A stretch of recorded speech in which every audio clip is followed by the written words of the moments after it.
days, I can hit one for a drive. One for the drive. We are back.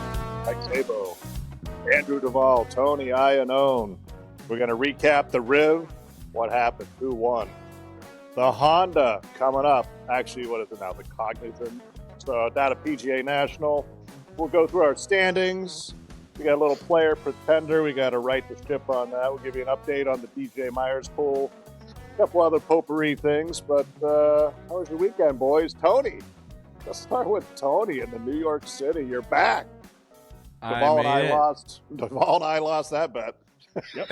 We figured we were doing a Wednesday pod for sure. So yeah, back. How was it?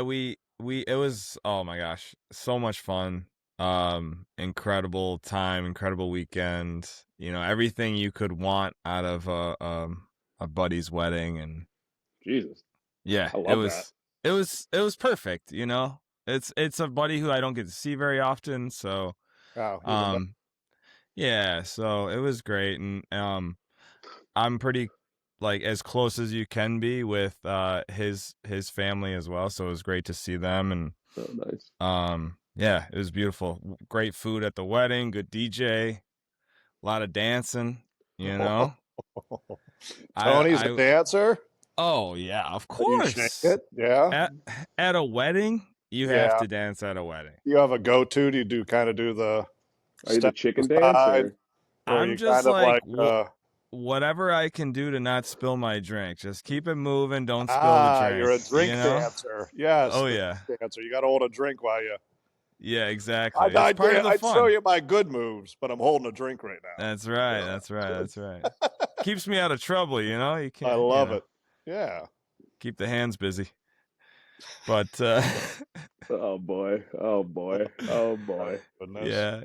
No, it was great. It was great. And then we skated out a day early just because we were planning on staying till Monday, but we left on Sunday just to beat the weather. They were talking about a historic storm there, so I hope everybody's all right.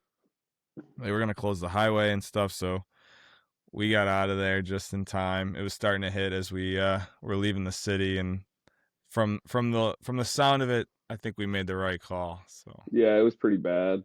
I was really hoping you were gonna just tell us you were doing the pod from like an underground like hookah bar or something. I wish, man. I wish. New York's expensive, man. It's a fun town, but I can't imagine. Little pricey. What's a draft beer now? $18 in the New York City? I don't know. When I'm on vacation, what's a jack? Put the card down, sign the bill. Let's get out of here. I don't know. All right. I don't want to know. When you look at your statement later this month, let us know what those drinks were. Yeah, I looked at it yesterday when I got back. It was not pretty. But he's figuring out how many lessons he's got to give to cover that tab. Yeah, exactly. We'll be working that off. We have a GoFundMe page we're going to be putting out on social media this week. So feel free to donate. Well, you know how it is, too. When everybody's around, you're buying drinks for, this. You get this round, that round. So it's all good. It's an Achilles heel for me, buddy. Same. It's just open credit line and good times. It's a hard. It's a blessing and a curse, man. I want a cocktail. You want a cocktail. You want a cocktail. Of course you do. Yeah. Of course you do. Shots. Yeah, exactly. I'm getting it. Man. Don't want it, I'll just drink it. Doesn't matter. Yeah. That's right. Round them up. So good. Mike, you do anything good over the weekend or what? I didn't. I watched a lot of golf, which we'll chat about in a little bit. But, I watched a lot of Riv. Like I always said, I played a ton at this place. It's one of the few events I'll sit and watch some of the coverage. So I watched a couple hours on Saturday. And then Sunday, I think I watched most of the final round on Sunday. I mean, I watched Bridgeman tee off on 1 until he got it done on 18. So, yeah, that was about it. Wow. That's awesome. For me. That was a long time to sit and watch golf for me. That's the most golf Mike's watched in one sitting combined in 10 years. Ever. So, I mean, that's solid. That's wild. I like that. How was your weekend, Andy? Man, we had we had a nice time. We you know, took my daughter over to the pool at the gym, and we hung out, ate some food, and just kind of hung out with the family on the. It was a nice day, sunny, beautiful. And then I got to play some golf on Sunday. I got to play Bears Club. Got to rep the hat. Oh, Yeah, nice. I had get a new lid, so got to play Bears. It was a nice time. It was a nice way to end the weekend. I really Bears Club holds a special place. It's just such a cool spot for me. So some people love it, some people hate it, some people like the golf course, some people don't. But man, I just love that whole entire place. Yeah. So Good it was spot. great. Yeah, good company, good golf course. Weather was good. So Question: when you were leaving the gym, did you almost hit any tour players this week, or did you check the crosswalk and put your drink down and check everything out before you were driving, or no? Allegedly. so I didn't drive home. Well, that's good for the PGA and LPGA tour players. yeah. Steph drove home, so that was even more of a treat. You know what I mean? That was even more of a treat. So yeah, it was fun. It was fun. Good We got call. out. Yeah, there was no casualties. Nothing crazy. So Well, let's catch Tony up on the action. Riv Bridgeman won 18 under, a little $4 million in his pocket. Tied for second. Kitayama shot 64 closing round. He had a Nice. chance to tie him. Rory 17 under, also tied. Duvall said, he made that long putt. Rory couldn't buy a putt, and I know Duvall it broke his heart. But Rory would have won by 5 if he just putted average. yeah, Is that a good observation? yeah, Well, like if he was yeah. just average strokes gained on his putter, he'd have won by 5, maybe 6. I'll tell you, a lot of the putts that he hit, I thought were going in. Yeah, And they look great. It wasn't like they were like he was. It wasn't like he was putting poorly. It was no, just one of those things where like every putt he hit looked like it was going to find the hole, and then it just managed to just stay out. So Yeah. until 18, Yeah. I mean, I had to play off. I had a playoff plus a 3-man playoff, and like late in the round, I'm like, oh man, Adam Scott or somebody can come in, and Bridgeman falls back a little bit.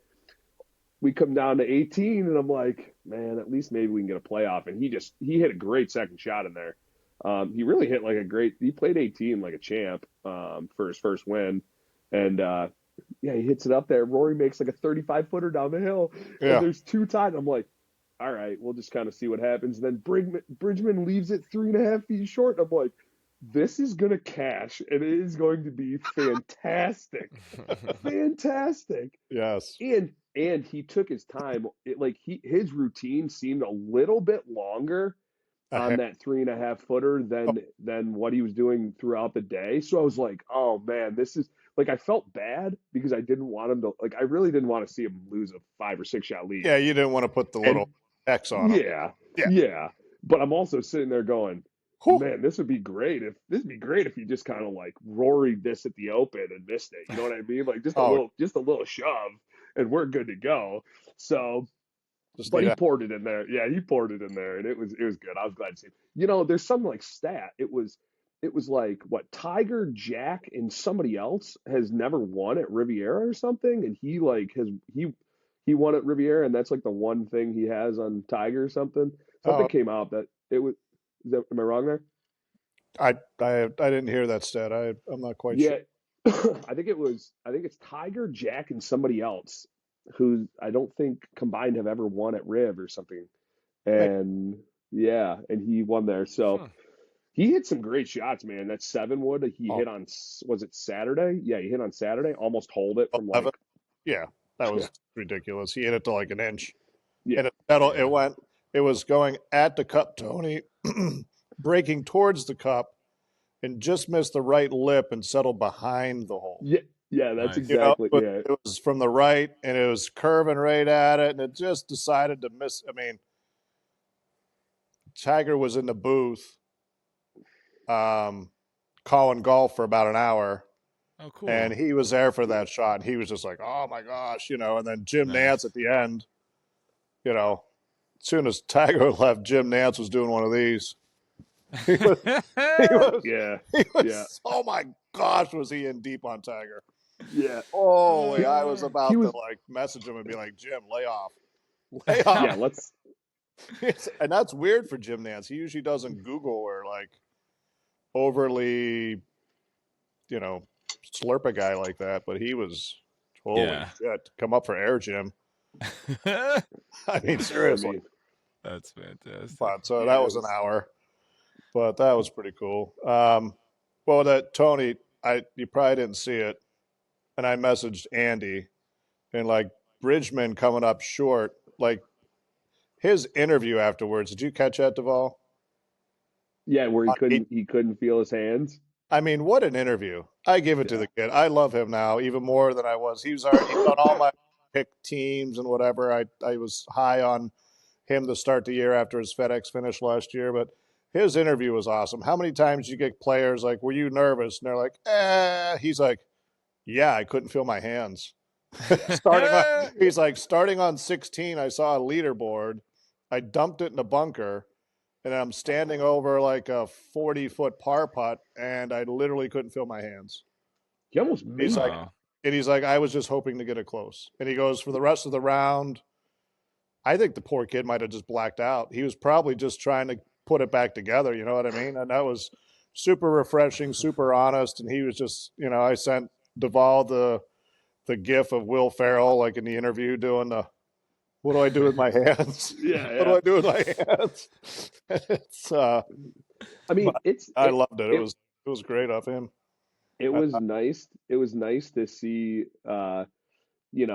if it was close, like it was going to be hard. You kind of saw him last week, and he did a great job to make a 6 and do the whole deal, and then come back and everything. But like, for him to just be able to shoot one over and win, that's got to be a great feeling when you know that like the nerves are there. You know that it's going to be like a tough day where it's just like, okay, I shot one over. I didn't have my best stuff. Like if he shoots 3 or 4 under, he runs away. Which I think he was like 2 under through 3 or 4 holes. Yeah, he birdied. And he had like he birdied like 1 and 3 or something, and he was like ahead. And then all of a sudden, it's like now the next thing you know, you've got a 3.5 footer to not go into a playoff. Yes. So it's got to be nice that that feeling of, man, I can just kind of go out there and figure it out and still have a chance to win, which most guys trying to win their first time don't get. And that's why I think it's so hard for anybody to win out there. But to win your first time, it's like, guys are going to be chasing you, and guys behind you are going to shoot. I mean, shit, Kitayama shot like 7 or 8 under. Like, he was 60. Rory shot 4. Like, Adam Scott 63. Yeah, Adam Scott shot 8. I mean, Adam Scott for Masters, dial it in, put him on the ticket right now. I actually have that down right here. Yeah, this is one of my notes for tonight. I agree with that. Really good form. And he's banging it, man. He's got his ball speeds were like over 180. They were breaching like 185 for 40 some odd years old. And I mean, we've said it, like Justin Rose is super fit. Adam Scott's always been super fit and whatever. He looks like when he was a kid, he looked like a surfer. He didn't look like a golfer. He looked like a surfer who played golf. And now it's silly what he does. His golf swing's good. Short game's good. He's finally rolling it consistently, which is nice to see. Mm-hmm. So yeah, watch out. Put him in for the Masters for sure. Yep. Masters ticket. So I found the last bit of the coverage I found interesting, Duvall. I don't know how much you watched of it. They made a big deal of Rory hitting the knockdown driver. I don't know if you saw any of his knockdown stinger drivers. So Rory usually hits at 120 to 130 feet with his driver. Peak, right? Tour average is 100. And Rory was hitting these stingers, Tony, that were going 30 to 50 feet in the air. And even Tiger made a comment like, oh, wow, I've never seen Rory do that before. So he's like developed another shot in the bag. And I got a theory about it, Duvall. You want to hear it? I would love to hear it. I think Rory developed this shot, and he's putting it into play from purely for TGL. Yeah. TGL, trying to hit when they're all clowning around trying to hit a driver under that stupid rock. And he probably went to the range. He's like, I got to figure out how to flight it down. And when you do shit for something and then you have an unintended result, like he's doing all this, and he's like, you know what? I'm hitting that like 315 on a rope. I wonder if I could just do that in a tournament round. So he did that. I don't know how many times, but if he has a new fairway finder, look out. A 300-yard fairway finder stinger that could be pretty sick. That's gonna be sweet at the British.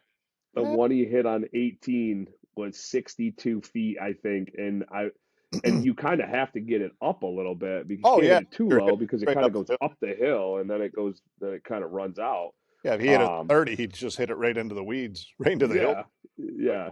Yeah, that's a little scary. That's a little scary. I mean, he's had a look at, Riv's kind of a nice place for him. It was soft and it was set right up to, what he needs to have happen. So wet course. I'll give him some credit. He's obviously going to be on the ticket for the Masters at every major this year, but I got you.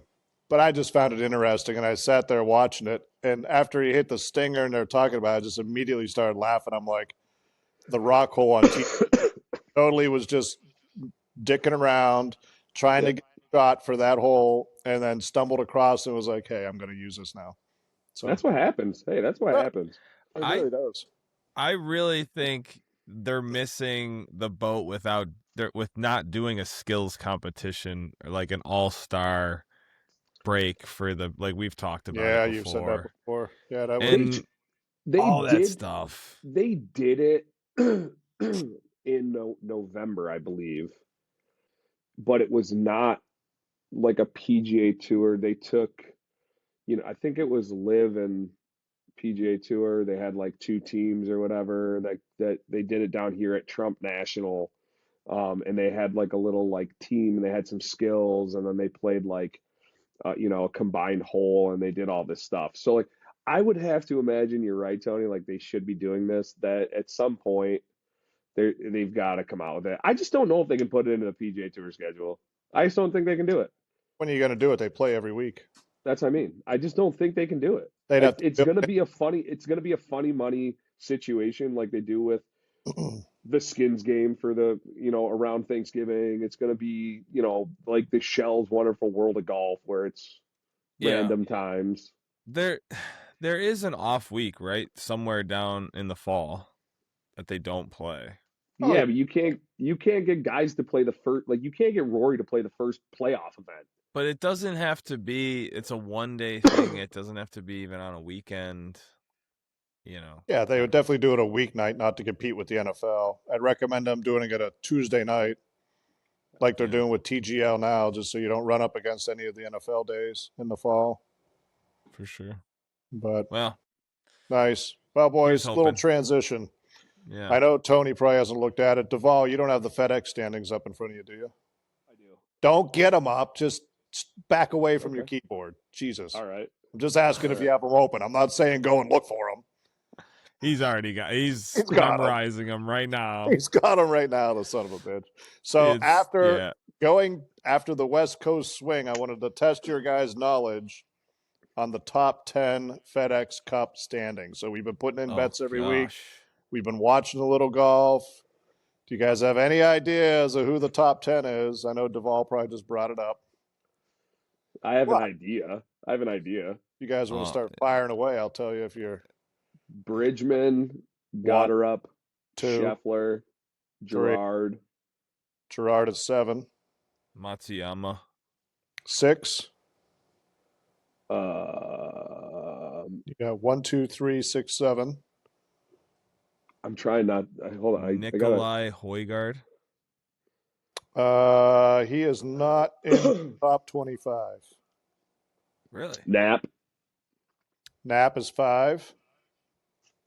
Is Lowry up Morikawa, he won. Morikawa. Oh, yeah, Morikawa. Yep, that's 4. He's number 4. You got 8, 9, and 10. You're missing a guy. Yep, Rose. Guy that won. There you go. He's number 10. You're missing 2 guys. I don't believe either of them have won. They've been close, but I don't think they've won. Rory. Nope, Rory's 12.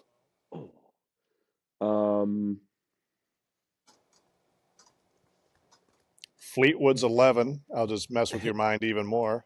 So no Tommy Fleetwood. Is Hitsasune up there? He's number 14. Ooh. He's been on fire, but he is 14. Cody, Duvall's man Cody is 13. Ashtray is 15. Kitayama, 16. Scott, 18. You're running out of guys. I'm trying to think who finished up like. Here's a clue or a hint. All right, you ready? Yeah. Number 8 and number 9 share the same word in their name.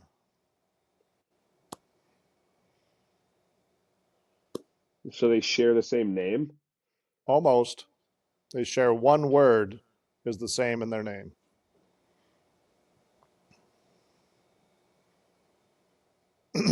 I had him for a Ryder Cupper, but he's ineligible. Minwoo Lee. Yes, Minwoo Lee is number 9. And KH Lee? No. Siwoo Kim. Siwoo Kim, yes. Number 8. You got it. Yeah, he's been playing really well. Oh, yeah. Minwoo Siwoo. Okay. Yeah. Got it. Of the 3 words of Minwoo Lee, I definitely didn't think it was the woo. No, absolutely I wasn't expecting the woo. No. Then you immediately went to Lee's. Like, who in the hell is Lee's? Yeah. Gotcha. Yeah, so that's good. Keith is 21, Burns 22, Fox 24. It's a good list. So I figured I'd test your guys' knowledge after the West Coast swing, see what you retained, who was hot. Some you guys fresh faces. Good. Oh yeah, definitely so. Like that. And Scotty not being number 1, as hot as he's been, is kind of odd too. It's gonna be hard for him to get to number 1 when he doesn't win the rest of the year. True. No, you would have been. If that was a full field event, he would not have made the cut. If that was a normal Riv, he wouldn't have made the cut. Short field within 10 strokes. It's kind of a layup, but yeah, although it's something. He's minus 51 from Friday to Sunday, and he's like plus 5 or 6 or 7 or something for Thursdays. Like that's wild. That is wild. That's wild. And he missed the top 10, right, this week? This is like the first top 10 he's missed in I don't know how many weeks. Yeah, he was T12. He shot 74, 68, 66, 65. Guy's trending downwards. Downwards. But, well, keep digging that hole, bud. Keep digging that hole, buddy. You know what you need to do, and it worked out well for us last time, is start taunting Ted Scott. That worked out well last time. We made fun of Ted Scott for a couple of his caddy moves and, his excellence and handing Scotty the wedge. We watch. It irritated him a little bit, and then they went on to win like 3 of the next 4, I think. So, just throw Teddy Scott out there. On. Yeah, there was a comment that we got from the post I made of I didn't see it, I don't think, of Scotty not winning, and it was, I should immediately have to eat a hot chip when he wins. I love it. Brains at they were like and then we had another one that was like, he's gonna win in his next like 3 events, and I'm like, get out of here, just go back into your shanty. Go back to your shanty. Has he won too much on the West Coast swing before? I won Waste Management was his first career win back in 22. He does most of his damage on Bermuda grass in the South, doesn't he? Didn't he win American Express one year? He might have. Yeah. Did he win? His win will come from. No, didn't he win? Did he win Arnie? Yeah, but that's not. Yeah, that's Bay Hill. That's Bay Hill. Yeah, you're right. Florida. Yeah, he doesn't. Yeah, his season starts now. That was just preseason for him. We'll see. We'll see what happens. I'm sure he's going to get a couple of wins under his belt, but I don't know. We'll see. Well, we got to do it. We had picks this week. Duvall was very close to just shutting this thing down. He was super close. But Duvall still won 550 this week, so he's at 63.25. Tony lost 400, lost all his bets. He's at 35.95. I won Impressive. one and lost a couple, so I was at negative 216. So I'm at 35.40. I closed the gap with Tony by 55 points right now, folks. I'm in third place, so I can go nowhere but up. I love it. Or just bankrupt. I don't know what will happen. So this week we got the Honda boys. You got any Honda action? Any words of wisdom? Duvall, you being down there, have you played it? I know I played it a fair amount. The last company I worked for, they would have their company retreat there, so I probably played it 8 to 10 times conservatively. I don't know, have you got a chance to get on it? Yeah, I played it maybe half a dozen times. It's a good track. It's fun. I mean, I don't really get to play it when it's this time of year, when it's, tournament ready. It's completely different tournament ready than it is any other time. So it's going to be interesting. The weather's going to be it's supposed to be a little dicey Friday, Saturday, Sunday. Friday kind of changed a little. It's putting a damper on my plans of getting out there. But yeah, I think Saturday, Sunday, if the rain and the wind come in, it's going to make that place, even though it's going to be soft, I think that it's going to make it a little bit more difficult to maneuver. Thursday, Friday should be good. I hope there's some wind, and I I've hope seen they don't different reports. I hope they don't do anything crazy and make it super easy. I know there was some complaints last year, the last couple of years, that it's been, not as much teeth as it usually has. Kind of move the tees in a lot of spots. Yeah, it's tees, it's pin location. They have less of a field this year, so they shouldn't have to really worry about getting everybody through. They're like 30 guys less, 35 guys less. I think So they're 23. yeah. So they got rid of the Monday qualifier. Womp womp. Yeah, which is just what are we doing out here? What are we doing out here on the PGA Tour now? This is a shutdown shop, apparently. They don't want anybody in there. I mean, I'm pretty sure Ryan Gerard finished T5 or something like that from a Monday qualifier a few years ago, and that really ramped up his confidence in career, I'd have to imagine. So, they made Scottsdale, they took that away. They used to get like 800 guys for the pre-quals. They'd run like 6 pre-quals. They'd get like 800 or 900 guys, and then the Monday, and you just can't get in there anymore. And it's kind of sad because some of these events, just gives guys an opportunity. And now we just have, this isn't even a signature event. I mean, there's how many guys are playing that are, top, that are in the top 10 in the world. I mean, what do we have? 3 guys that are in the top 10? Not a very strong field in regards to that, for sure. Yeah, like it's. I don't think top 10. I think Gerard's the lowest ranked player, isn't he? Oh yeah, it's 20. The top rate is 26. Yeah. So I mean, what we can't we can't give 4 more guys in. Yeah. Like, what are we doing? What are we doing right now? But yeah, I'll digress. So it's a joke. Well, last year's champ was Highsmith at 19 under. Tied for second was J.J. Spawn and Bridgeman at 17 under. He played it well last year. Tournament record, boys, minus 20, 264. Any guesses? Who owns the tournament scoring record at PGA National? I'll give you the year. It was recently, right? It was recently. 2003. 2003? Oh. Tiger.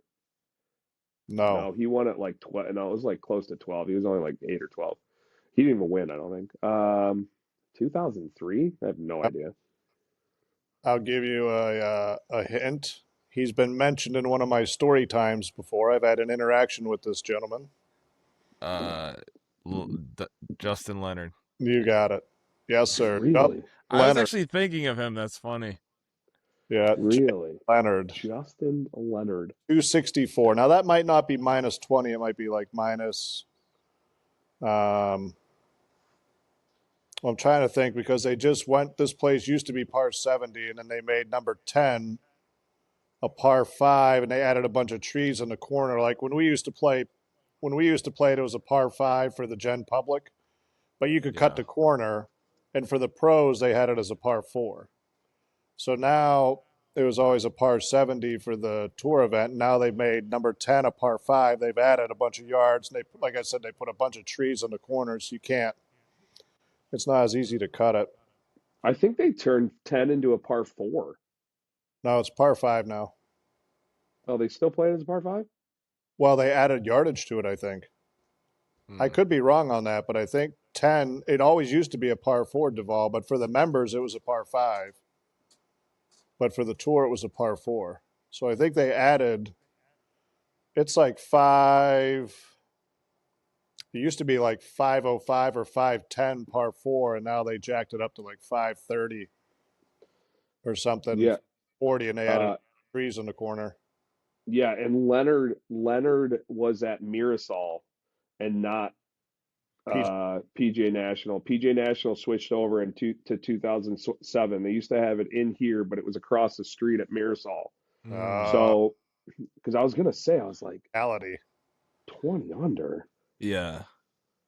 Different. I gotta do better research. Well, I know it used to play a lot harder, and then they started overseeding it, right? Yeah. And then the scores started to go down a bit, got a little friendlier. I'm trying to. Single digits used to be a pretty good score around here. Oh yeah. If you got to like 10, it was great. Really good. And now it's just. Oh yeah, you're right. They put it way back there. I forgot. They moved that tee box way back by the putting greens. Yes. And it is a par 5. You're right. I forgot they did that. And they added, I think they added 30 yards on the number 2, which was a bitch already. Because now they got the yardage for this as a par 71. It's 72.23 as a 71 with that wind at sea level. That's like when I played it, I don't know what your holes were, Duval. Like the world famous bear trap, 15, 16, 17 it is what it is, right? My 2 toughest holes every time I played it was number 2. It was just a son of a bitch for me. And then number 11. Like they can take 11 and just toss it into the sun. 11 is 450, but you can hit driver, but you really can't because the pond comes out to your right fairway and then it runs at an angle. So you would have to hit like a rope hook driver to try to get down there. And then you're left with 2 something into the green, all carryover water, and typically the wind was into you or a crosswind into you off the left. Yeah, and you can't put me for a 6, and I'm going to go to the next hole, and I'm not even going to play it. It was water short and right, and then if you miss it long left, it's like down in a swale, grainy, and like you're pitching down the slope back towards the water. It's hit it in the water. Just get it over. Hit it in the first time. Number six would give me fits out there. 6. It's it's right after the par 3. That's kind of over water with a swale in the green, and it's like water all up the left. There's like 2 bunkers on the right, and then your second shot's like there's water short and left, and the green like tucked up. Yeah, there's like bunker over here short. There's bunker on the right. Yeah, there's like a swale down short right, and the green is just. And you've got, I mean, it plays almost 500 yards. So, well, for the you're hitting long. Yeah, it's shorter. It's a par 5. You're right. Yeah. But for the guys, it's a par 4. Yeah, I laid up a lot because I hit it right at the bunker and I had to just chip it out of the woods because I wasn't hitting it left. So I played it like a par 5, even though it was a par 4.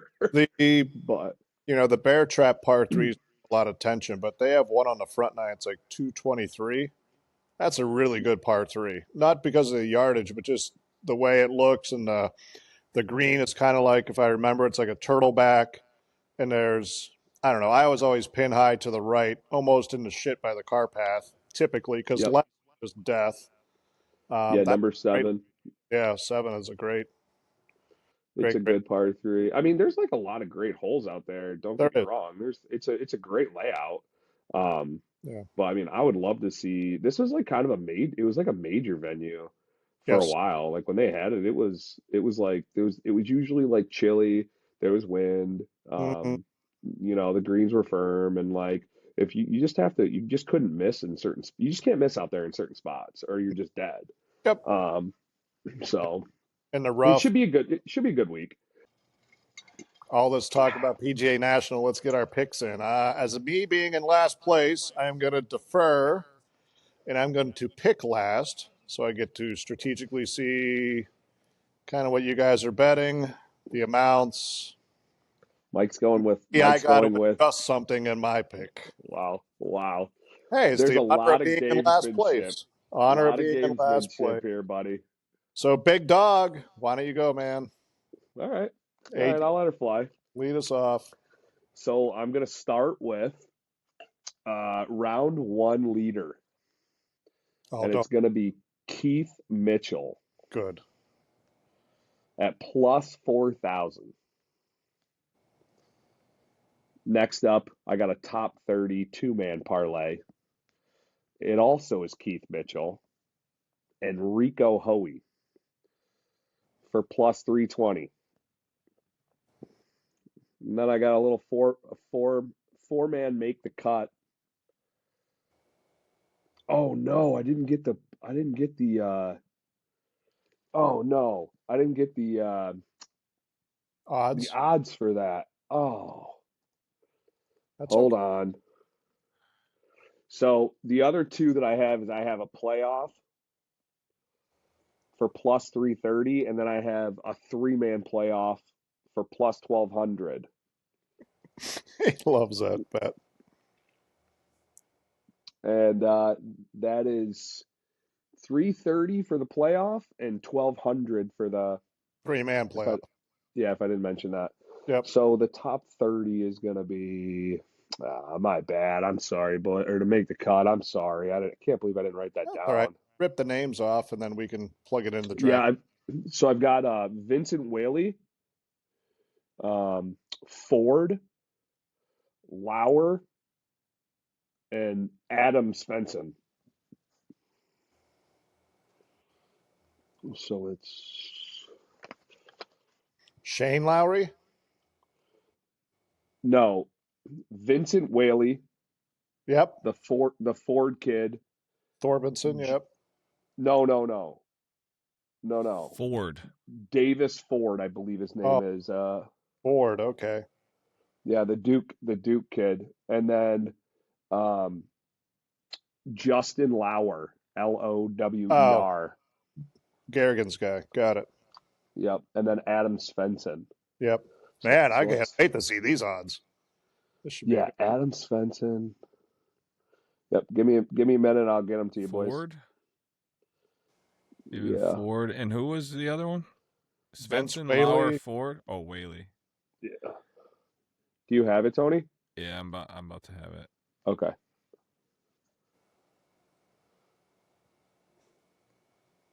So it's a 4-person. Yep. Yeah. Make the cut. It's plus 634. Oh, it's a lot less than I thought it would be. For- Duvall, you doing 100 units on each of those bets, or you switching anything up? Nope, I'm gonna take yeah, that's what no, I'm sorry. I'm gonna put 200 on the top 30. So I'm gonna have 600 total. Yeah, Mitchell and Hoey. Everything else 100. Yes, sir. All right. Hey, I can't make fun of you. You're in the lead, and you're positive money. So I just got to sit and take it. I got to sit and take it. I mean, That's all I can do. I don't got shit. I can't even talk shit on any of it. Yeah, hey, listen, I'm just gonna casually go about. I'm telling you, that three-man's gonna hit. I might take that the rest of the season. If it hits once, I'm gonna be a little bit over break. I'm gonna be a little bit over break even. Screw it. Who cares? Well, Let it ride. Yeah, if you get a 1 in 12 weeks, Hey, you're good. if I hit it once, I might stop. If I hit it this week, I might never do it again. No, you got to double down. Go 200. Yeah, dude. That's your play. Get All right, T-shirts Tony. made. Let's hear it. All right, Tony. What do you got? All One right. bet, $100. He's got 2 asking for 50. Yeah. I've got. Yeah, exactly. I'm gonna split. No, I'm just kidding. So first bet is Shane Lowry and Nikolai Højgaard to top 10 Impressive. for plus 850. Wow. Okay. I've got another 2-person parlay, Shane Lowry and Rasmus Højgaard to top 10 for plus 850. You see where I'm going with this? Yeah. What place are you in again? I've got Rasmus Højgaard and Nikolai Højgaard to top 10 for plus 950. Okay. I've got a 4-pick parlay here for top 40. Bezadenhout, Kiefer, Brennan, and Rye for plus 950. Plus 950. Okay. And then I've got for a top 30, Rye, Bezadenhout, Højgaard, Lowry, and Gerard for plus 4,500. Wow. All right. Rye, Bezadenhout, Lowry, Højgaard, and Gerard. Gerard, yeah. What was that? Plus what? 4,500. Wow. Top 30. That seems doable. Now that's 100 on each bet? Yep, 100 on each. 100 units on each. Dang. I'd like to redo my picks. I would like one $100 pick for my top 30, please. I'm going to take Shane Lowry top 30 for negative 500. Yes. 100 to win 5. Yeah. Give it to me. All right. Last place picks coming down the pipeline. I'm going to take round 1 leader, Smalley. Plus 5,300. Wow. Nice. All right, boys. What else we got for the show? That's it. No, I can't do that. I mean, you can. You can. I can, but I'm not going to. All right. My second bet's going to be the top Danish player. I'm going with Olesen. He's plus 295. And he's got to beat out both Højgaards and a Neergaard. Wow. Good luck. You guys know them. All right. I am going to go top 40 parlay. And I did not grab the odds on this either. I pulled a Duval. I wrote it down very confidently. Tony, do you mind getting the odds for this top 40 parlay while I read the names off? Yep, hold on 1 second. Let me pull that up. I got it here too. So who you got? All right. First one is Gerard. Yep. Lowry. Yep. Both Højgaards. Wow. This is a wild. Okay. Smalley. Yep. Thor Bornson, the TGL guy. Yep. And then the Neergaard guy. Yeah, Rasmus Neergaard Peterson. Yeah. What's that? Is that it? Is that it? Yep. Plus 1,600. Not as good as I thought, but I'll take it. All right. I've got a new one this week. And I'll have to text this to you, Duval. Actually, I took a picture and I'll send it to you, to both of you. I've looked at this bet for basically the whole season, but it never really made sense because there's always top players in the world. But I'm going to take a big guns versus the field bet. Nice. So That's where DK gives you the whole list of names, and if any of them win, then you win, right? So this is going to be plus 108. Not huge payoff, but here are the names. You ready? I get Lowry, Gerard, both Hogarts, Thorbornson, Brooks Koepka, who we didn't even mention is playing in this event. Brooksy is back. Mitchell, Berger, Thompson, Smalley, Zalatoris, Nearguard, Rye, Olesen, and Hui. So I get all those guys to try to win. So this will be an easy one to put out for a post. No big deal. Yeah. just put big guns versus the field. You don't have to list all. Yeah. Holy moly. I didn't mind that bet, but I thought plus 108 was kind of weak for that. Yeah, so that's why I went $200 on it. All my other ones are 100. That one's 200, just to give it a little juice. And then my last bet, in honor of Duvall almost taking out his life, I saw his name, and it just jumped out at me, and I said, why not? Shipley. Bill Shipley for a top 20 at plus 465. That's my final bet. 5 bets this week. I have 1, 2, 3, 4, 600. 6. I got 6 on the line. So it's 6, 6, and 5. You got it. And it is interesting enough. Man. There's 1, 2. So Duvall has 2 parlays and 3 straight bets. I have 1 parlay and 4 straight bets. I guess the big guns versus the field's a straight bet, isn't it? It's not a parlay. Yeah. I guess so. And Tony has 1, 2, 3, 4, 5 parlays and 0 straight bets. Guy's a wild man. He's going against dialing it up right now. Every statistic we have, he's just burning it. The hell with it. Right. Tony is currently.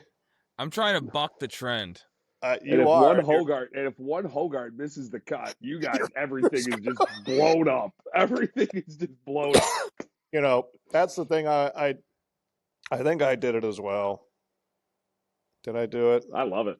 Hey, I'm happy. I love it. I think it's one of these 4,500s is going to hit for you guys, and I'm going to be just scrambling. So it is what it is. You know, yeah. I'm looking now for bets that I'm gonna double my money for the week, and then I need a lottery ticket. That's what I'm looking at. Yep. Yeah, you need a lottery ticket. That's what my round 1 Smalley bet is. Lottery ticket. Try to catch it. I got so Tony, you're currently 0 for 7 in parlays this year. Just to let you know. I'm gonna fix that this week, brother. I like it. I'm 0 for 6, so I'm not much better. Duvall is 3 for 10 on the old parlays this year. That's like going, you keep betting black and then it's not hitting, so you switch to red. That doesn't make sense. You got to keep betting black. You can't give up. Amen. This is gonna hit. One time. A good friend of mine, Care Bear, taught me that. Yeah. Just keep. Yeah, that's double. Just keep going. Double it until you get your credit card statement and hope you have enough to cover it. Exactly. And you never good old Care Bear.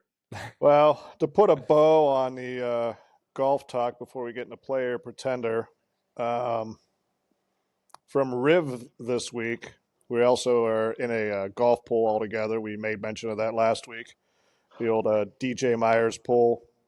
And Hazy and Jag won it this week with 40.5 points. But for the season, Tony and I are now tied for 26th.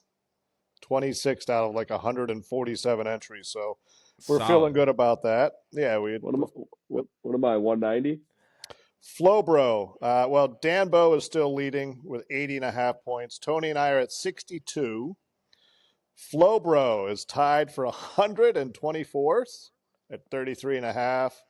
And then my AI generated entry is 136th with 28 points. So at least you're beating the AI, Duvall. Almost always that one. Smarter than the AI. That's all that matters. Smarter than the AI. I think AI and Duvall might have their teams built for the Florida swing, then the Texas swing, and you might not have had a West Coast build out, but I don't even think half my guys were in the field probably in not. 3 of those events. No, I don't think so either. Yeah, like what's happening? Yeah, rookie mistake. Yeah, it's tough. You live and learn. You live and learn. You'll $10, learn, baby. $10, you can trade out a guy, Duvall. Yeah, I think I'm gonna have to trade somebody out. I can't even remember who's on my team. I know Cole hasn't been in half the events. No, he doesn't have any status. He's not a tour member. He's like conditional status. He is in the field this week, and you didn't take him. Interesting enough, he is in the field this week. He is. Yeah, filling him for the PGA National. Nah, I don't like it. I don't like it. All right, so that's the update there. I'll send you Danny's Venmo so you can start switching up players. Yeah, start paying for your picks. I hope he wins. Actually, I hope Cole wins. Hey, it's almost major season, boys. Are we gonna run a pool, an OFD pool for the majors? Ooh, that is. We should probably do that. We should definitely do that. I love that. Nice work, Tony. Yeah. Yeah, I like that. Yeah, we're putting that out. We got to come up with prizes. I'll work on prizes. I love it. Because you got to get into it for prizes, Oh yeah, of course. Yeah, winner. Yeah, just winner. And then we'll mail you prizes for X number of places. We could possibly put some units in there. I don't know. We'll see. I don't know if we could do units. Maybe we could. Yeah, we'll have to talk to our legal team about that. True. Yeah. Consult the smart people. We'll figure it out. Yeah. I mean, really, is anybody listening? I don't know. A couple doll hairs. Yeah. Yeah. We could always give rounds. We could always give away a round with Mike at LCC or something. That could priceless. Be the gift that keeps on. That is priceless. Stick with you forever. Yeah. We might break the internet. I mean, I'll volunteer to video. Nice. We'll get you one of those body cams. Exactly. I'll just be running around. I don't know. I've been watching a bunch of Instagram teaching clips this off season. I haven't swung a club since October, and then a few rounds at the PGA show. So I think my mental game dialed. Yeah, I think my mental game. You're gonna be all kinds of messed up. That's the beautiful part is though, Tony. If I can line up. And if I want the ball to go left and it somehow can go left, it doesn't matter. Because then the next shot I'll hit it right. It's just one of those things. Keep curving it. Big exaggerated curves. That's where I'm at in my life. No, we're 20 yards, one way or the other. No, we're gonna get you dialed into where that wrist is gonna be and that hand is gonna be just dialed right in there, buddy. Yeah. We're gonna get it releasing. We're gonna get it releasing. Release for the first time in my life. Purpose. Take a little pressure off that left wrist and shoulder. This one? Yeah. We'll take it. Yeah. This one. This one, it doesn't really work anymore. Well, while we're hot, let's get into it. World famous segment time. Fan favorite. Player or pretender. All right, let's try to get number one. I think we've just overthought it the last 2 weeks, Duvall. So let's. I didn't even know 3 of the guys last week. So. Yeah, we were just straight guessing. Straight guessing. All right. Do we have a Florida this, one? Do we have a Florida one this week? I'm going to guess probably Greenville, South Carolina Mafia in honor of Jacob Brigman's win. Oh, close. So Mike mentioned it. The old bucket hat brigade representative last year winning Joe Highsmith took down the Cognizant Classic. So I went with he was a graduate of Pepperdine University. Wow. And that's been a favorite mention here on Player Pretender. So I figured let's go for some Pepperdine Tour players here. What do you say, boys? Andy Walker. He didn't make my list. He didn't didn't make make my your list. list? Honorable mention. Honorable mention. A-dub. For sure. Super cool. All right, boys, here Yeah. we go. Golfer number 1, Brent Geiberger. Played his collegiate golf at Pepperdine University before turning pro in 2000. Initially played on the Nike Tour before picking up a win on the Nationwide Tour. Over the course of his career, he made more than 100 PGA Tour starts and won 2 events. His first win came in '99 at the Cannon Greater Hartford Open, and his best finish in a major was T38 at the 2006 U.S. Open. It's golfer number 1, Brent Geiberger. Golfer number 2, Jeff Gove. Turned pro in '94, started his career on the Nike Tour as well. In '95, he won the Nike Tri-Cities Open and went on to win 3 times on the Nationwide Tour before going on to make over 200 starts on the PGA Tour. His best finish came at the '07 Zurich Classic of New Orleans, where he tied for 3rd. His best finish in a major was the '07 PGA Championship, where he finished tied for 54th. That's Jeff Gove. And finally, we've got Ryan Malloy. Attended Pepperdine University before turning pro in '99. Found quick success, nearly winning on the Nationwide Tour in his rookie season with a runner-up finish at the '01 Permian Basin Open. Top 5 with 5 top 5 finishes that season, he secured a PGA Tour card for the '02-03 season. Went on to make over 150 starts on tour. His best finish in a major was tied for 61st at the 2005 U.S. Open. That's Ryan Malloy. Unless he slid the wrong Geiberger name, I would say it's number 3. Yeah, me too. I mean, Geiberger was the coach at Pepperdine when I was out there. Brent, right? No. It was not Al. He was What the hell was his name? What was the first one's name? super tall guy. Golfer number 1, his name was Brent Geiberger. Yeah, but I don't think Brent was the coach. No. Different Geiberger was the coach.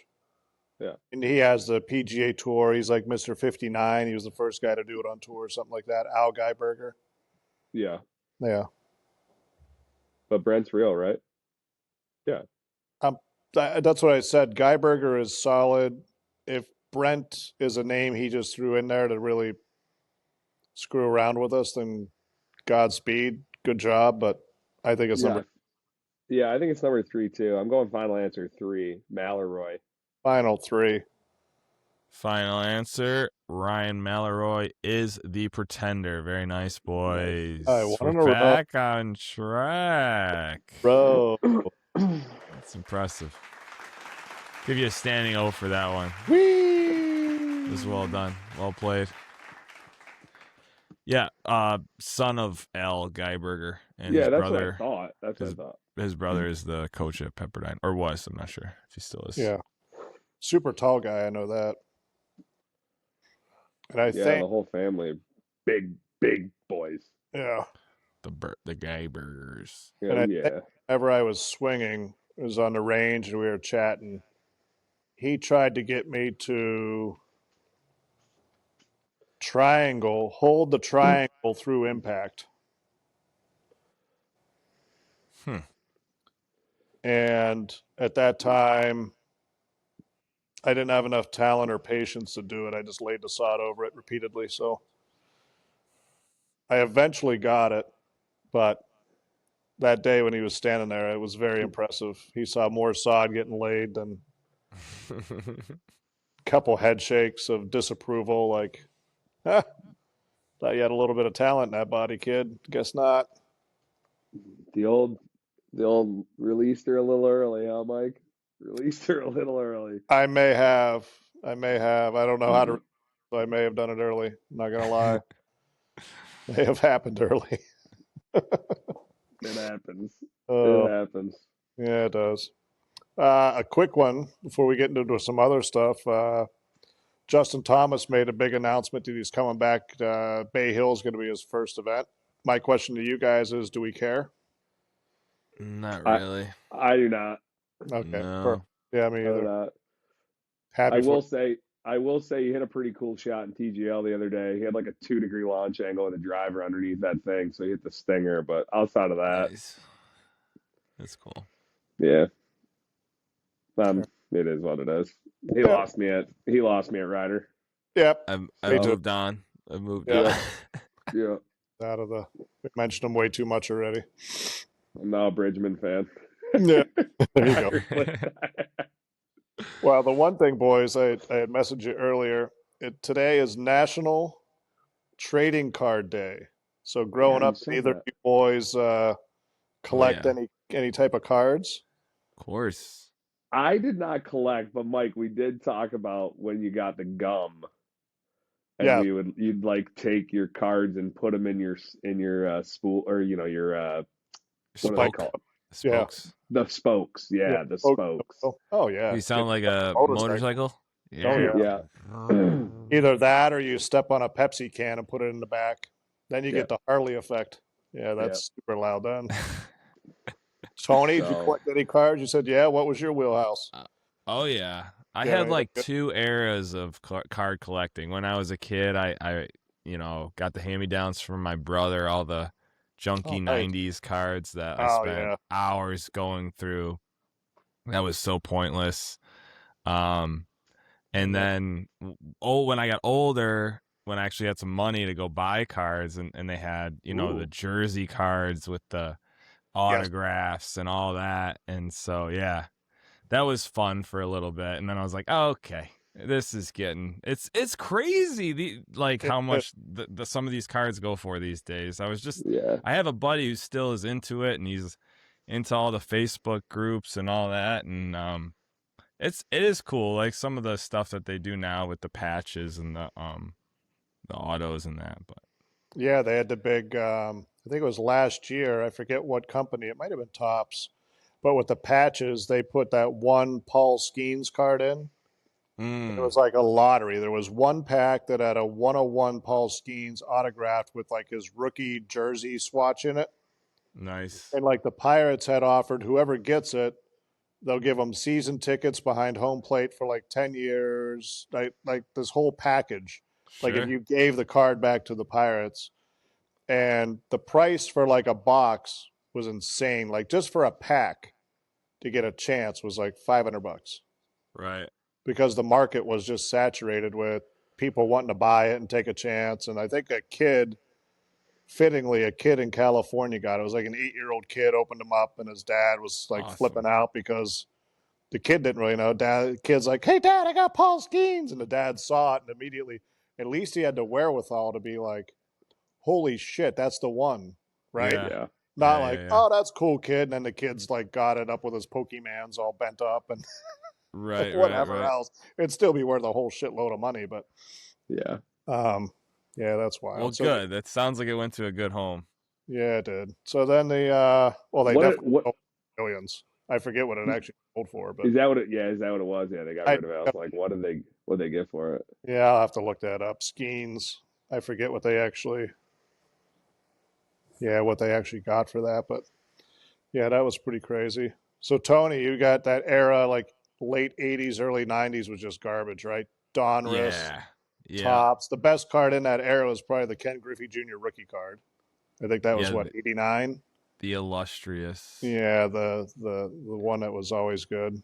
But I was able to find some cards. Did you find any, Tony? Did you have time to look or no? So yeah, my collection is long sold off. But oh no, you sold it all off. Oh yeah, and I had a couple Kobe's right before he passed. No. It was bad. It was like the worst timing too. But I do have one left that I have to share with you boys. Yeah, let's do it. If you're ready, get your popcorn ready. I'm ready. Had to keep the old TO. Oh wow. Graded, it's a 8.5 and the autograph's a 10 with jersey auto for Terrell Owens on the Niners. So that's the one I had to keep. That's pretty dope. Yeah. Any idea how much that thing's worth? No clue. I mean, last time I looked, it was probably like a couple $100, but it's probably not even worth that anymore. It's just fun for me to keep, and I love T.O. Well, little special place in my heart. I love that. He I showed love that. got the key to the city in Buffalo. Yeah, he never man. played a game. Here's the key to the city, T.O. Thanks for coming. Yeah, dude. Guy. Yeah, when I was a kid, hardcore collector, like Will Clark, Don Mattingly, those were my boys. I got probably every card they ever made of those two. Barry Bonds got his rookie cards. Mark McGuire, that was like in the 86 top set. But I found, I didn't have a lot of time, but I found a couple that I'll show you, which I find pretty funny. I have, this is the 1992 U.S. Olympics. All right. So I don't have a complete set, but I got like, I think that's Jackie Joyner Kersey, Dan O'Brien, for people that even know who these are, Jim Courier, Mary Jo Fernandez, some dude, Lance Armstrong, cyclist in the Olympics. Wow. Another guy that you may have heard of, Oscar de la Hoya. Super cool. And then it was the first year, I'm pretty sure it was the first year that they allowed Team USA to have basketball, NBA players. So I got Jordan. The dream team. Pippen, Chris Mullin, Jordan, Magic, Patrick Ewing, Larry Bird, Charles Barkley. Crazy. Got the baseball team. They were all amateurs. I got to look up to see who was on that team. 92. Oh, they had baseball. Wow. That's incredible. And then probably the most clutch in those Olympians, Dan Seamiller and Insuk Bushun. And these are Olympic heroes right here. You ready? Right there. Look at that guy. Oh, yeah. You want to talk about Olympic athlete? Yeah, you play Olympic athlete? Yeah, check her out. Bang. Little Top table form. tennis. Heck yeah. That's epic. That's great. So then also early 90s. You want to see something funny. I only have this because it was hilarious. I found this at an estate sale. Desert Storm trading cards. Oh my God. Oh my God. From 91. So in this set, you have like, they got military assets, like you got jet planes, right? And they have tanks and all this stuff. But then they give you Dick Cheney. What? George Bush. Oh, it gets better. Mikhail Gorbachev, the Russian leader. No way. Oh. And then the prize gem,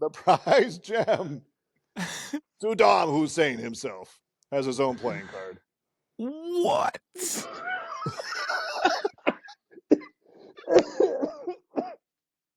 I just lost the ball. Oh my God. So I got the Desert Storm trading cards, yes.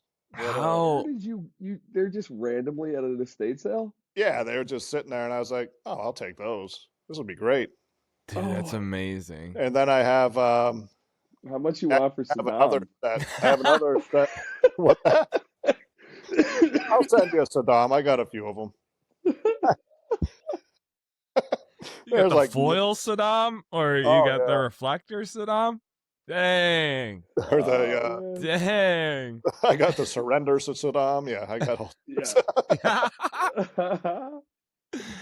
You imagine the blood autographs Saddam? Oh man. So you were talking about the gum, right? And the packs. Yeah. And I took Pipes, my boy, over to Dave and Adams, and we're looking around. And there were packs. They were like $30 a pack, but they had the gum in it. And it was like 1983, I think. Oh, God. So I bought 2 packs. All right. And you want to talk about dumb and lucky.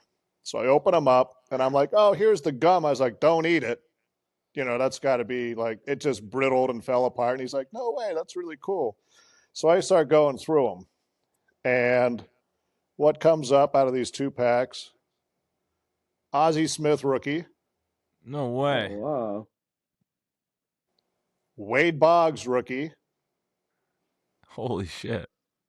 And the mint gem of them all, Mr. Tony Gwynn. Hell yeah.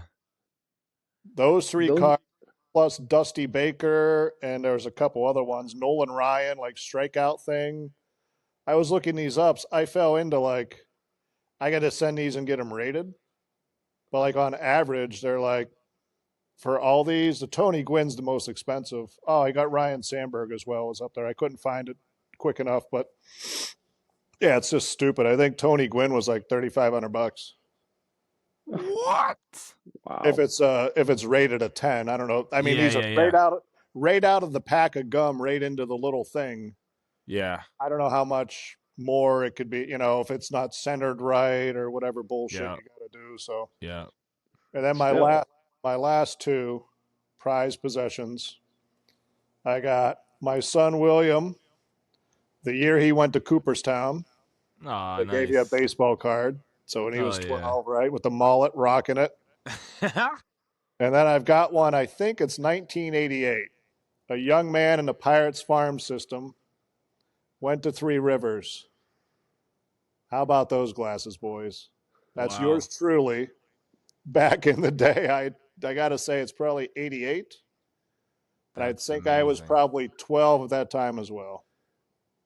That's wow, you fantastic. actually had hair. I didn't realize that. And then they let you put in your stats. I called myself 5'3", 85 pounds. And I know I gave myself an extra 10. Soaking wet. There was no way I was 85 pounds, maybe with rocks in my pocket, but yeah. Bats Wow. right, throws right. That's wild. They put your name in the back. And then they just give you some fictitious bullshit stats. So that was at Three Rivers Stadium. I went to a game and you paid like whatever, $5. They took your picture and put you on a baseball card. That's awesome. Yeah, that is awesome. So that one's been in the collection for a while. So yeah, that was pretty cool. But yeah, collecting cards, man. Will started getting into it a little bit with football, and then he got C.J. Stroud right away, and then he just kind of quit and hung it up. And then that's his boy. But I've been in and out. But I got so many like in this box. I got to go, like you, Tony. You just got to go through them someday. Like it'd probably take me a week in the winter just taking a couple hours a day and just figuring out even what I have anymore. I mean, I got complete sets that aren't opened. I got all sorts of shit. So I got to eventually get through it. That's a fun rainy day project for sure. It is. It is. And like going through the Olympian cards, I mean, there's so much gold in there. Just funny names. Like I know, but like you guys probably don't know. You know some of those guys, but 92, Tony wasn't born. Andy, you weren't born in 92, were you? Yeah, I was 8. Oh, okay. I was 91. Come on now. Oh, you were 1 year old. Yeah. Oh, How much older do you think you are than us? Like what? Well, I know Tony. I got Tony by probably 20. No, Tony's 35, 34. Yeah. All right, 15. Yeah. Are you 50 yet? You're not 50 yet. Not even. September. Yeah, you're not 50 yet. You got me by 7, bro. No, you got me by 8. 8. 8? It's Notice hard how to you believe. connected that real quick. It's hard to believe, right? Only 8. Jeez. I thought I had you by 10. Well, you're welcome. Nah, yeah. I mean, Oh, you're welcome. What else, boys? Not touching that. Yeah, me either. Not touching that. Me either.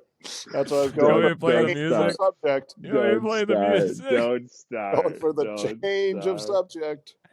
Don't start. Can't even believe it. Well, I think that's a good place to leave it. You're ridiculous. Did you guys did you see they offered Tiger Woods the Ryder Cup captaincy in 27? Yeah. No. Yeah, apparently they got a little soft deadline too. Oh yeah. Well, you got to shit or get off the pot. You can't just sit on it. People are waiting. We can't have people throwing up all over themselves anymore like Keegan Bradley. What are you doing? He lost when he picked the team. He lost when he picked the team, and they decided to play 9 holes as a practice round. I thought that was adequate. Screw off, buddy. Yeah. You're going to go and play 9 holes, pick the team that you picked, and then don't even go in for practice rounds and or then cry about the course conditions, whatever. Really? The real this goes back to who was the captain before him? What's his name? Jack I'm blanking. Johnson. Thank you. It's his fault. It's his True. fault for getting the boys club and the one before that they had to make up for. It's like in hockey when they do the makeup call. That's all that was, and Keegan Bradley shouldn't have been the captain. What do you like? You're asking Keegan Bradley to be the captain before you're asking Tiger or Phil? Yeah, well, come on. No, I mean, it was supposed to be Phil. They asked Tiger, he declined. They did ask Tiger for Bethpage, but he declined. He said he didn't have enough time. And Mickelson went to live, so they weren't going to ask him. That's silly. It is. But the transition off. Bring back Curtis Strange. That'd be epic. You got a lot to learn, kid. I'm good on Curtis Strange. He can. I'm good. He can continue on into he can the go back night. to the cabin in the woods, wherever it is. I can't believe we didn't mention it. It's an hour and 40 minutes or whatever into this pod, however long we're going. We didn't bring up women's or men's hockey just crushing the world. USA. What two great games. Watched them both. The women just dominated. Absolutely dominated. And then the men's game, I watch a fair amount of hockey, and I think that game ruined it for me because, to watch an NHL game after that, it's going to be so terrible. The talent that was on the ice for USA and Canada, the speed, the plays that they were making, every puck was on the tape, and just bing, bang, boom. Goalies standing on their head just to keep it 2-1. Could have been 6-5, super easy. Sure. I don't know. Did you guys watch any of that? Oh, yeah. I thought it was amazing. Yeah, I watched a lot of the women's. The women's was a great game. That goal in overtime was sick. Super cool. That goal in overtime was so good. Insane. Yeah, I actually I really did not give her the thought process to, and I know this is terrible, but I literally thought that she was just going to take it wide and try to kind of short side it. And she freaking towed that back and cut it in there. It was incredible. It was incredible. So, all right, we got it was wild. We got a 3-way vote here. I already know which way I'm going. What was the better overtime goal, the men's or the women's? And I go women's. I thought it was Yeah, for sure. Yeah, women's for sure. I mean, don't get me wrong. Jack Hughes. His goal was pretty thick as well. But as far as the whole package, she had to drag it between the girls' legs. Yeah, deked her out of. She was out of position on a shift change. The defense was out of position, trying to make up, and she just deked her out of her boots. And then, what a play on the goalie. And Hughes was like a one-timer, but he turned it into a little wrister. And the goalie, I think they interviewed him, and he said he thought he was going glove side, so he stood up a hair, and he went 5-hole with it. I mean, he sniped it. I mean, what are you gonna do? It was a great goal. It's just from the women's game, from the pass. Yeah, it was a long breakout pass. It just once it went in, you kind of looked at it in the replay, and you're like, oh yeah, this is supposed to happen. That's really what it seemed like afterwards. Yeah. That's really how it worked. So, I was watching it. I was very fortunate. I was sitting here with my daughter. We got to see the end of the game. We were both rooting. I was waving her hands around. They scored the game, the game tire, and then we were sitting there doing it again, and we were just watching OT, and it was a pretty cool experience. So awesome. That goal was incredible. Drew had no idea what I was doing. I was like, yeah, USA won. She's just looking at me like, what's going on? More balls out of the pit. Throw more. We'll figure it out. But it was cool. It was, I mean, I would have thought that it would split, to be honest with you. When it went men's, both US, Canada again, I thought that it was going to be kind of one of those, all right, the women win the gold, and then the men are going to end up losing. Canada's going to win the gold, and it's going to be like a split. They both win. It's just wild. It's just wild to take hockey into the USA and win both golds. So, it's great. It's great. So, I love it. so do we think Nathan McKinnon has come out of the bedroom or gotten out of bed since the Olympics? I Missing mean, a wide open, the guy is scoring 2 goals a night for Colorado, one of the best players in the NHL, and he misses a wide open net. and then comes out and says you could see who the better team was Yeah, on the ice, and you're like, I agree. I mean, To a I don't point. know. I don't know. I don't know if I agree. I don't know if I can agree with that. I think the shot differential was like 2. I think they go to overtime and they end up losing in overtime. I mean, I don't know how you can sit there and be like, oh man, we're the better team. I don't Uh, know. I do think Canada was probably the better team. They outshot the Americans. The goalie for America stood on his head, and you had 3 whoopses by the Canadians. You had McKinnon missing a wide open net. You had the kid who shouldn't have even been on the team. He was standing in the goal crease and like deflected that goal out with his face. That was going in. Yeah, that was Then crazy. and then you have McDavid, who went all Josh Allen, sugar Right. high Josh, rookie year on a breakaway, and doesn't even get a shot off.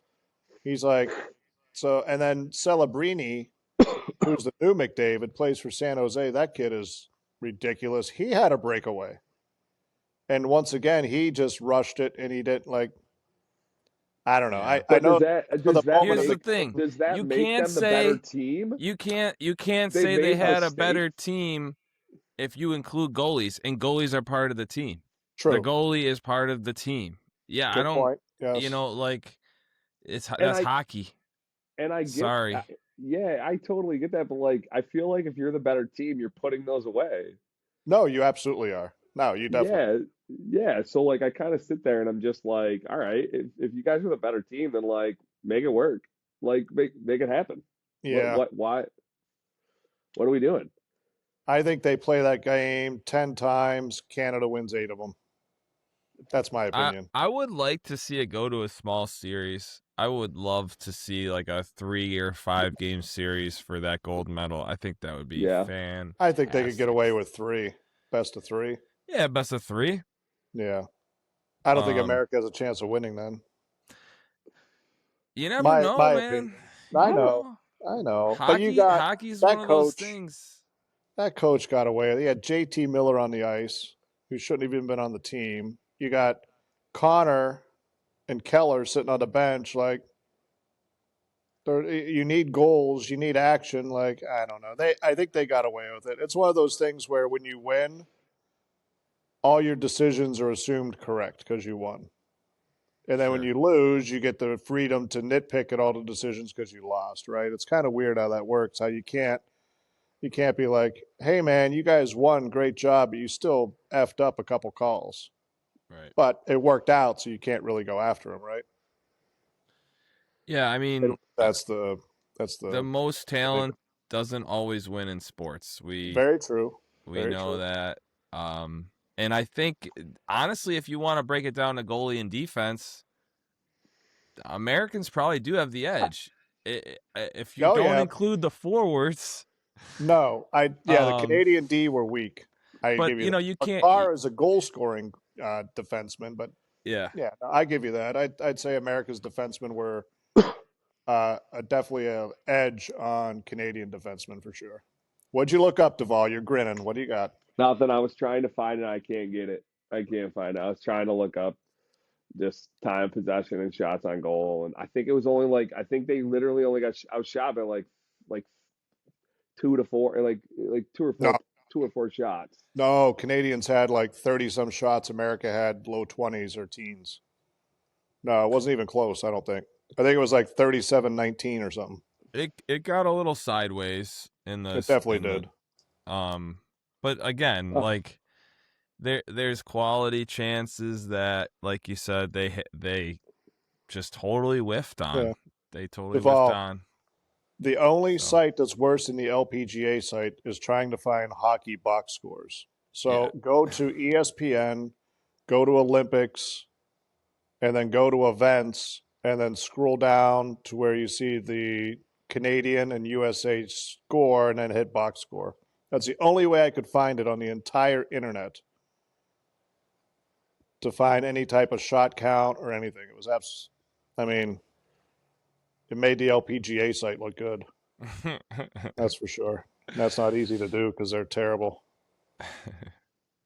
But no, it was great. I mean, you can't.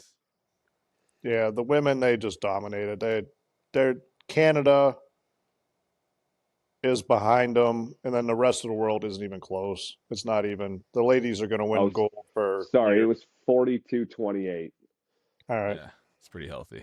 Yeah, it is healthy. They must have got a lot. They must have dominated the third period. They did. It was absolutely okay. Because I didn't see the third period. It was a shooting gallery. And they had a 5-on-3, which I'll give the American defense credit. They killed off a 5-on-3 right after we had an advantage because Jack Hughes got his teeth knocked out. Yeah. We had a 4-minute power play, barely generated a shot. And then I don't know, Tage Thompson, he had a good Olympics, but it goes to show you, I was laughing, like, I know speed is not Tage's thing, right? He's 6'10 or 6'9 or 6'8 or whatever the guy is. But when you watch him at the arena or on TV with the Sabres against the regular NHL guys, he looks like he's a step above everybody else, right? I don't know what you guys thought, but in the Olympics, it looked like he forgot to take the guards off his skates. Like, take the covers off your skate blades, man. It looked like he was skating in mud. But that just goes to show what type of level the best athletes in the world are at with Canada is just a freak show with their speed. America's got some fast guys, but like Tage, for as good as he is in the NHL, was barely logging minutes 5-on-5. He got on the power play because of his shot, but like, I don't know what you guys thought. I thought he had a good Olympics though. He had the best looks. I thought he had the best looks in the gold medal game. Right. He had 2 really, really good looks. Yeah, they switched up that line, and it really started to click in that last game. But yeah, I don't think he got a ton of opportunities to get settled, and that was his first Olympics. Yes, that's what I said. I said it's different, man. When it's like Ryder Cups, it's like all that stuff. It's like you get out there, you're not just playing in the NHL, and where you're dominating, and you're playing the best of the best against the best of the best, and it's the sometimes funnel it's much tighter, right? Yeah. Sometimes it's just tough to let everything just go. And I think and that's his game too. Like he's such a possession. Like I'm gonna take the extra move and make a really smart play instead of just kind of rushing everything. So correct. For somebody who's got all the gears are going a little quicker and they're used to slowing everything down, it's going to take some time for him to get used to that level of play for sure. But he'll stand out. Give him a Four Nations Cup and another Olympics, and he'll be one of the guys, I'm sure. So that was interesting, and maybe my observation of speed with the game was because of the size of the ice that they were playing on. It was shorter by 3 or 4 feet. Both offensive zones were the regulation size. It was the neutral zone that was short. Yeah. So, like, you could, as soon as you get the puck out, you're immediately on offense. So it was like, it was playing like a short court in basketball, like the little longer than half court, but not the full court. So, like, one pass. Is it wider? It wasn't, no. No, I think it was just shorter lengthwise. And they didn't use the European ice. You can't really call it Olympic ice anymore because I don't think they've used the European size for years in the Olympics. But yeah, they didn't use the European ice either.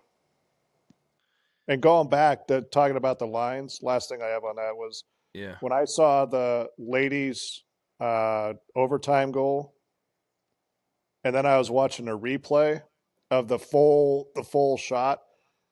I don't know if you guys remember this. I immediately, my first thought when I saw it was like, oh my God, 2-line offside pass. Do you guys remember the yeah. Let's make it harder to generate offense with a 2-line offside pass, much less than being offsides in your zone. I was like, oh my God, is she offside? And then I realized I forgot they had got rid of that. We used to play that when I was younger, when we went to Canada. We never played it in the States, but when we went to Canada, the Canadian, we used to play in a Canadian league, and we would have to change up the way we played because our breakouts had to be tighter because you couldn't 2-line pass. It's so crazy. So weird. Yeah. Hockey is the best at taking the most arbitrary, insignificant things and making them such a big deal and taking something great and ruining it. They're really good at that. Yeah. It's unfortunate. Oh my God, they're scoring a lot and people are having fun and buying beer and hot dogs. Yeah. Shut it down. Let's shrink the net. Let's shrink the net. Let's make the net smaller. Yeah. We can't have that. Yeah. Stop calling penalties. Yeah. Oh shit. So good Olympics. Yeah, great. Oh, man. Yeah, can't believe we forgot about that all the way to the end. Well, at least we remembered it. Well, you did. Yeah, we're at the last second. At least we got it in there. Yeah. What else we got, boys? Anything good? I'm good right now. Good? All good. Yeah, I'm good right now. I feel like we really dialed in this week. I mean, I could sit down and chat about non-Monday qualifiers on the PGA Tour for probably another hour, but we'll like I said, I digress. So let her be. I like it. Let it be. Let it be. Yep. Cheers, boys.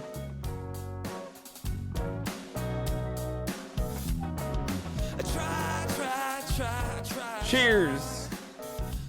Even on my best days, hit me with a Hussein or Saddam Hussein card.